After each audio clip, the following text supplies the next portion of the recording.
Students, welcome back to my YouTube channel Ashish Sharma physics Pathshala. हम पढ़ रहे थे समांतर प्लेट संधारित्र की धारिता। आज हम पढ़ेंगे समांतर प्लेट संधारित्र की धारिता जबकि प्लेटों के मध्य भिन्न भिन्न पैरावैद्युतांक एवं भिन्न भिन्न मोटाई वाली पैरावैद्युत माध्यम की पट्टिका स्थित हो। देखिए ये भिन्न भिन्न क्या है, इनकी मोटाई है और भिन्न भिन्न ही पैरावैद्युतांक वाले माध्यम भरे हुए हैं। ऐसी बहुत सारी पट्टिकाएं, n पट्टिकाएं इसके मध्य उपस्थित है। प्लेटों के मध्य की दूरी अब भी d है, आवेश प्लस q माइनस q, प्लेटों का क्षेत्रफल a। हमें निकालनी है समांतर प्लेट संधारित्र की धारिता। स्टेप याद कीजिए, सबसे पहले धारिता का फॉर्मूला लिखना है तो अपन क्या लिखेंगे, माना संधारित्र की प्लेटों पर उपस्थित आवेश का परिमाण Q एवं प्लेटों के मध्य विभवांतर V हो तो धारिता C is equals to Q upon V. This one is equation number first. Next काम क्या है हमारा, V निकालना। V कहां से आएगा, E से, क्योंकि फॉर्मूला पढ़ा था अपन ने V एड का, V is equal to E into d. इसका मतलब पहले हमें विद्युत क्षेत्र ज्ञात करना है। तो देखिए प्लेटों के मध्य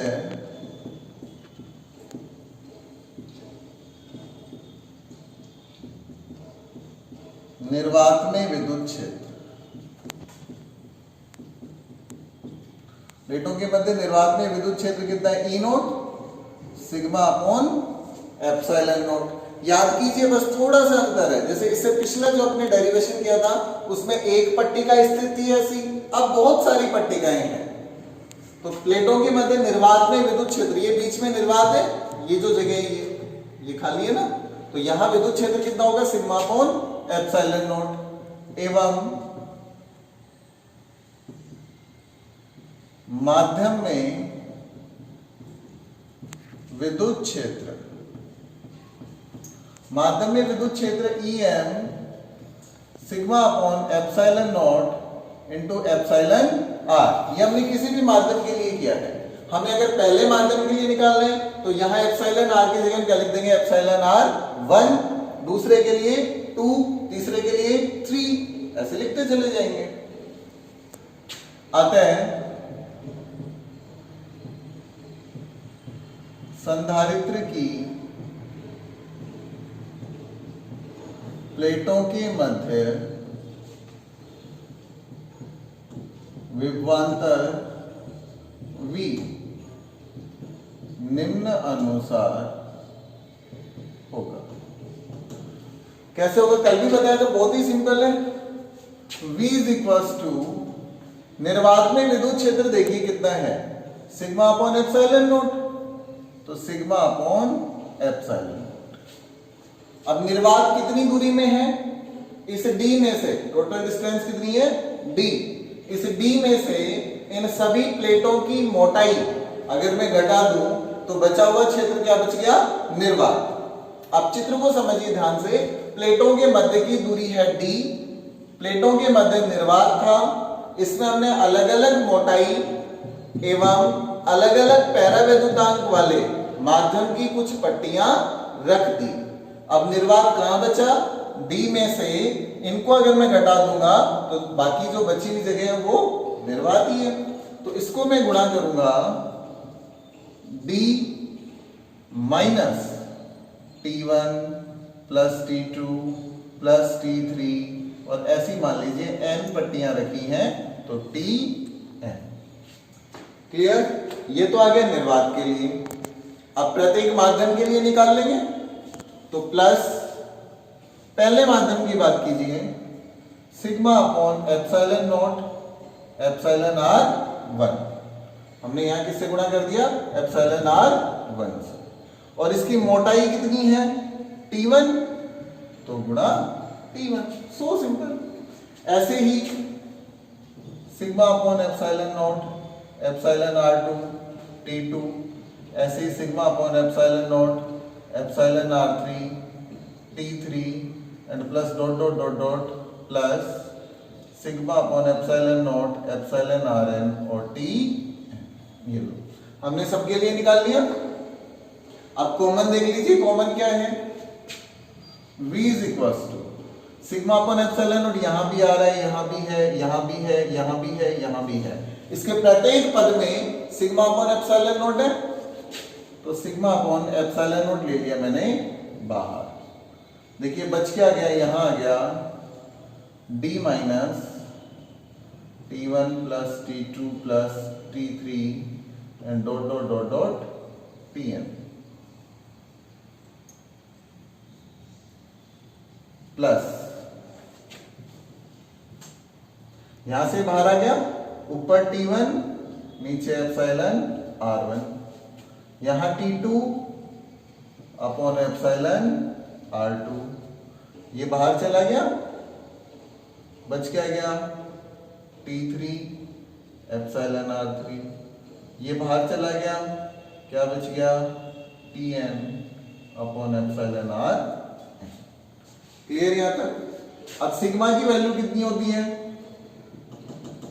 q अपॉन a, ये वैल्यू रखेंगे तो v is equals to q upon a epsilon naught d minus t1 plus t2 plus t3 and dot dot dot dot tn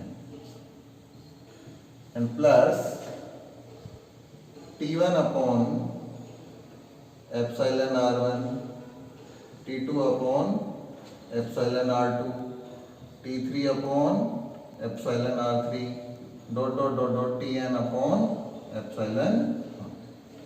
ये मान मैं कहां रखूंगा, इक्वेशन नंबर फर्स्ट में, तो समीकरण 2 का मान समीकरण 1 में रखने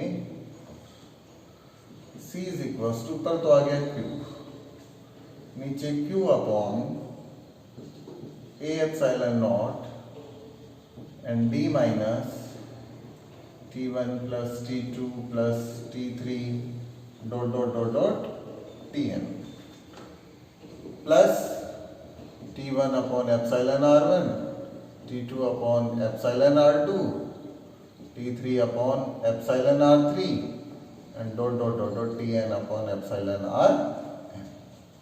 ये आ गया, q से q आपका कैंसिल, ये a एप्सिलॉन नॉट कहां चला जाएगा, ऊपर, तो c इज इक्वल्स टू क्या आ गया आपके पास, a epsilon not upon d minus t1 plus t2 plus t3 and tn and plus t1 upon epsilon r1 t2 upon epsilon r2 t3 upon epsilon r3 and dot dot dot dot tn upon epsilon r। ये आपके पास क्या हो गई, समांतर plate संधारित्र की धारिता, जबकि इसके मध्य भिन्न भिन्न पैरावैद्युतांक वाले माध्यम उपस्थित हो। एक बार इसको ध्यान से समझिए, स्टार्टिंग से ये अलग अलग प्लेटें रखी हैं, हमने धारिता का फॉर्मूला लगाया c is equals to q upon v, हमें v कैलकुलेट करना है, v के लिए हमें e चाहिए, हमने निर्वात में विद्युत क्षेत्र निकाल लिया, ये हमने माध्यम में विद्युत क्षेत्र निकाल लिया, निर्वात के विद्युत क्षेत्र को निर्वात की दूरी से गुणा कर लिया और माध्यम के विद्युत क्षेत्र को हमने इन माध्यमों की दूरियों से गुणा कर लिया। यहां से हमारे पास v का मान आ गया, v का ये मान हमने समीकरण नंबर 1 में रखा, तो हमारे पास ये धारिता आ गई। अब इससे आप पहले वाले जो 3 हमने किए थे, पहला जब बिल्कुल निर्वात हो, दूसरा जब पूर्णतः पैरावैद्युतांक भरा हो, तीसरा पैरावैद्युतांक की एक पट्टिका स्थित हो, वो तीनों के तीनों आप इस समीकरण से ज्ञात कर सकते हैं। कैसे, पहला पूर्णतः निर्वात हो, पूर्णतः निर्वात होगा तो t1 t2 t3 सब इनका मान 0, ये पूरा 0 हो जाएगा, यहां सिर्फ क्या बचेगा d, तो d का मान क्या आ जाएगा a epsilon not upon d, यही धारिता आ रही। सेकंड, अगर पूर्णतः भरा हो तो इसका जो मान है ये d के बराबर आ जाएगा। यहां d1 प्लस t2 ये सब कितना हो गया d, और ये एप्सिलॉन r कहां चला जाएगा ऊपर, यही आ रहा था। तीसरे में अगर एक परत भरी हो तो भी ऐसे ही कर लेंगे। तो इस प्रकार से इन चारों केसों में हम समांतर प्लेट संधारित्र की धारिताएं ज्ञात कर सकते हैं जब निर्वात स्थित हो, पूर्णतः परावैद्युत भरा हो, एक पट्टिका स्थित हो और एक पट्टिका से अधिक स्थित